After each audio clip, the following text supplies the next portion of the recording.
नमस्कार। आज हम सुषुम्ना नाड़ी के ऊपर बात करेंगे और बात करेंगे सुषुम्ना नाड़ी से जुड़ी हुई एक रहस्य के बारे में और उससे जुड़े हुए एक चमत्कारिक घटना के बारे में। और बात करेंगे एक ऐसी गलती की जो हम अनजाने में अक्सर करते रहते हैं, हमें पता नहीं चलता है और फिर उसके बुरे परिणाम हमें भोगने पड़ते हैं। लेकिन इससे पहले कि हम उस घटना के बारे में बात करें, पहले हम थोड़ा सा समझ लेते हैं ताकि नए लोगों को भी मालूम हो जाए कि सुषुम्ना मतलब क्या। आपको मालूम है हमारे सूक्ष्म शरीर में तीन नाड़ियां हैं, ईड़ा, पिंगला और सुषुम्ना। हमारी नाक के जो दो नथुने हैं, दायां नथुना और बायां नथुना, जब हमारी नाक के बाएं साइड से यानी कि बाएं नथुने से लेफ्ट साइड से जब खुलकर सांस आए जाए और दाएं से श्वास बंद हो या हल्की आ रही हो, तो इसका मतलब हमारी ईड़ा नाड़ी जागृत है। यानी कि जो हमारी नाक का जो बायां नथुना है, लेफ्ट साइड का जो नथुना है, उसको हम ईड़ा नाड़ी बोलते हैं। और जो हमारी नाक का राइट साइड का यानी कि जो दायां नथुना है, जब इससे श्वास खुलकर आ जा रही हो और बायां स्वर कम या बिल्कुल बंद हो, तो इसका मतलब हमारी पिंगला नाड़ी चल रही है। और जब हमारी नाक के दोनों स्वर खुले हुए हो, नाक के दोनों नथुनों से खुलकर सांस आ जा रही हो, तो इसका मतलब हमारी सुषुम्ना नाड़ी एक्टिव है।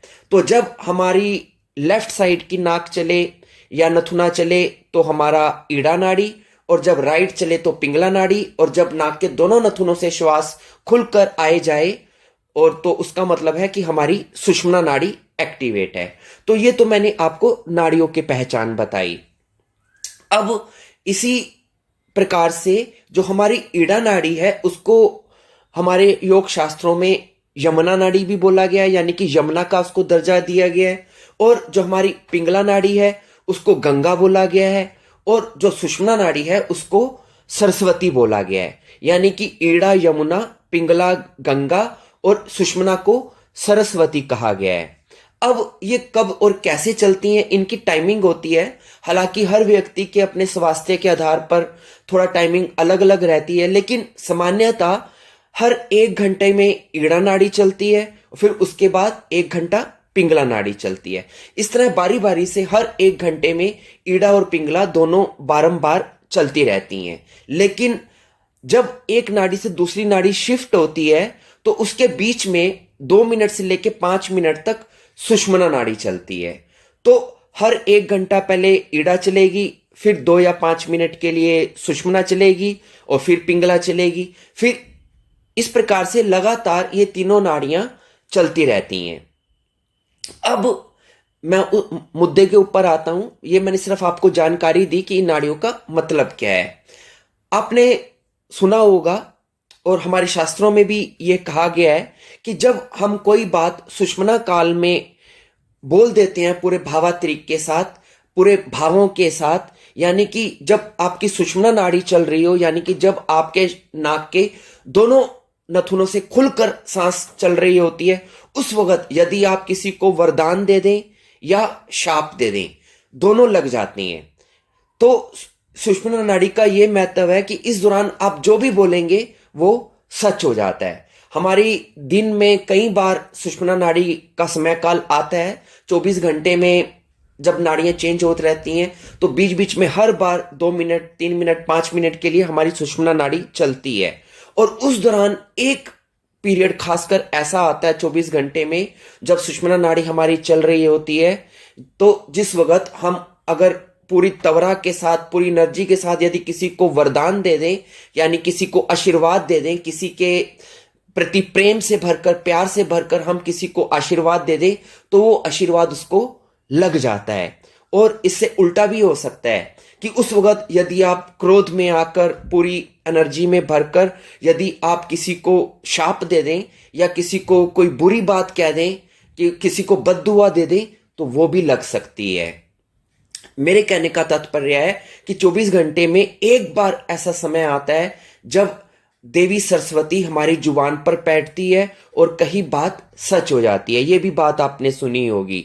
तो ये जब 24 घंटे में जो एक समय आता है जब देवी सरस्वती जुबान पर बैठती है, ये समय वही समय होता है जब एक बार ऐसा सुषुम्ना का जो टाइम आता है जब ये कही हुई बात यानी कि दिया हुआ वरदान या अभिशाप सच हो जाता है। अभी मैंने आपको बोला कि ईड़ा को हम यमुना, पिंगला को गंगा और सुषमना को सरस्वती बोलते हैं। तो वही सरस्वती का टाइम, सरस्वती नाड़ी का जब टाइम आता है या जब जुबान पर सरस्वती बैठती है, तो दोनों चीजें जब एक साथ मैच हो जाती हैं, और ये समय किसी को नहीं मालूम कब आता है। वो कभी भी 24 घंटे में कोई सा भी ऐसा क्षण हो सकता है वो रात के सोए क्षण में आ जाए, या हमारे दिन के समय जागते समय में वो क्षण कभी भी हो सकता है। अगर उस क्षण के दौरान जब देवी सरस्वती आपकी जुबान पर बैठी हुई हैं और सुषुम्ना नाड़ी आपकी पूर्ण रूप से जागृत है, सरस्वती नदी आपकी जिस समय में प्रवाहित हो रही है, उस समय अगर आपने अपने पूरे भावों से, पूरी अपने मन से, वचन से, कर्म से, पूरे अपने टोटलिटी के साथ यदि आपने किसी को कोई बद्दुआ दे दी, तो वो बद्दुआ, वो शाप उसको लग सकता है।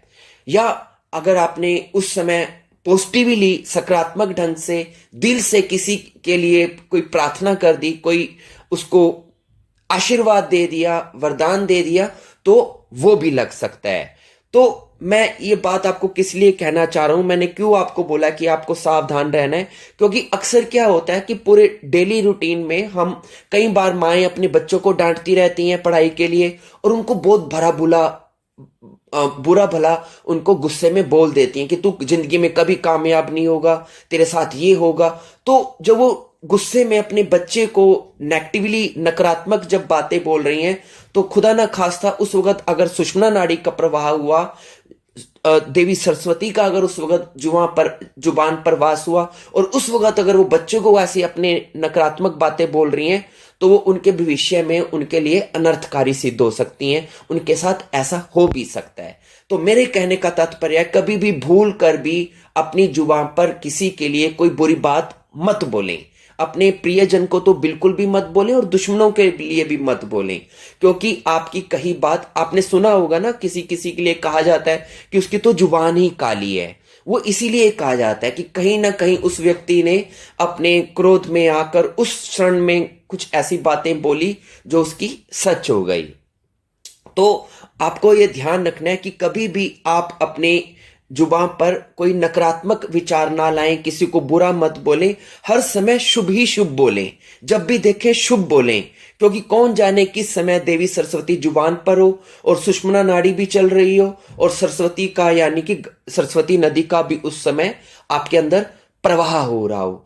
तो 24 घंटे में एक ऐसी घड़ी, शुभ घड़ी जरूर आती है, ऐसी स्ट्रॉन्ग घड़ी जरूर आती है जब आपकी कही बातें सच हो जाती हैं। तो मेरे कहने का तात्पर्य है कि आपको सावधान रहना है, कभी किसी के लिए बुरा मत बोलें, बुरा मत सोचें, बुरा मत कहें, क्योंकि कभी ऐसा हो सकता है कि कौन सी घड़ी में, ऐसी घड़ी में आप ऐसी बात कह दें जो सच हो सकती है। अगर बोलना ही है तो शुभ बोलें, अच्छा बोलें, हर किसी के लिए हमेशा अपने दिल से प्यार के साथ प्रार्थना ही हर किसी के लिए करें, आशीर्वाद हर किसी के लिए अपने दिल से निकालते रहें, क्योंकि कौन जाने किस घड़ी कोई ऐसे शुभ मुहूर्त में आपके अंदर से किसी के लिए दुआ निकल जाए और वो दुआ आपकी कबूल हो जाए और दूसरे का जीवन संवर जाए।